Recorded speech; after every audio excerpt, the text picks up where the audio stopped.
গোলাপ একটা হয়েছে। গোলাপ মানে কি, গোলাপ একদম গোলাপ ফুলেরই গন্ধ হয়, সেইভাবে গোলাপের জলের গন্ধটা যেরকম হয় সেরকমই গন্ধ, নাকে শুকলে সেরকমই গন্ধ হয়। এখানে কটা আছে, আর গাঁদাগুলো থাকে। ঠাকুরকে দেওয়ার জন্য কয়েকটা ফুল নিয়ে নিই। ফুলগুলো কেন পড়ে যাবে, ফুলগুলো রেখে তো লাভ নেই, আর ঠাকুরকে তাহলে দিয়ে দিই, নতুন কুড়ি আবার ধরবে। এক এক পর এক একগুলো কেটে দিচ্ছে। গাছের মধ্যে টমেটো ধরেছে, মানে কি আর বলবো, টমেটোগুলো লাল হওয়ার আগে কাঠগুলো এমন ঠোকরাচ্ছে, মানে কি আর বলি, সব ঠোকরে দাগ দাগ করে দিচ্ছে। এই জন্য আমাকে এইভাবে পেরে নিয়ে তারপরে রাখতে হচ্ছে।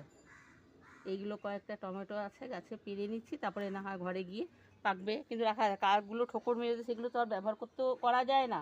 এইভাবে করে 2 টমেটো আমার নষ্ট হয়ে গেছে।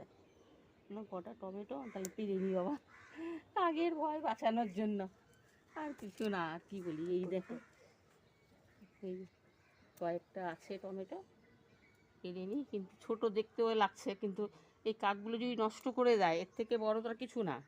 আছে এখনও হচ্ছে কয়েকটা, মোটামুটি আছে টমেটো। এই টমেটোগুলো করলাম, আর এইগুলো গাছের হলো।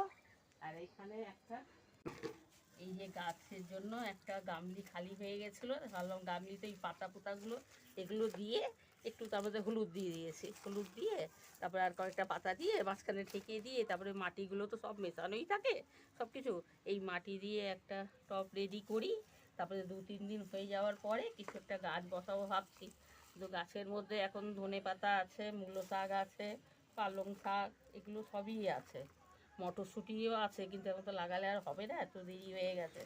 যেটুকু লাগিয়েছি গাছগুলো এবছর খুব একটা ভালো হয়নি, কেন হয়নি বুঝতেই পারছি না, মানে কিচ্ছু খুব একটা ভালো হচ্ছে না গাছগুলো।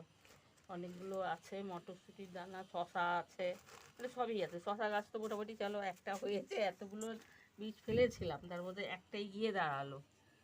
আর তারপরে গাজরেরও ফেললাম, কিন্তু কেন হলো না, বোধহয় মাটিটার মধ্যে বেশি সার ফার পড়ে গেল তার জন্য নাকি, এটাও ভাবছি আমি।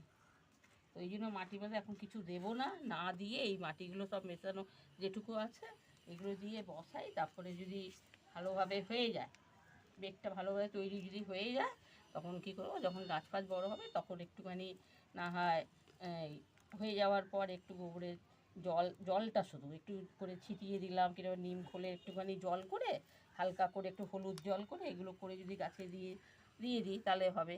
এই জন্য ভাবছি এখন এইভাবে করেই রাখি।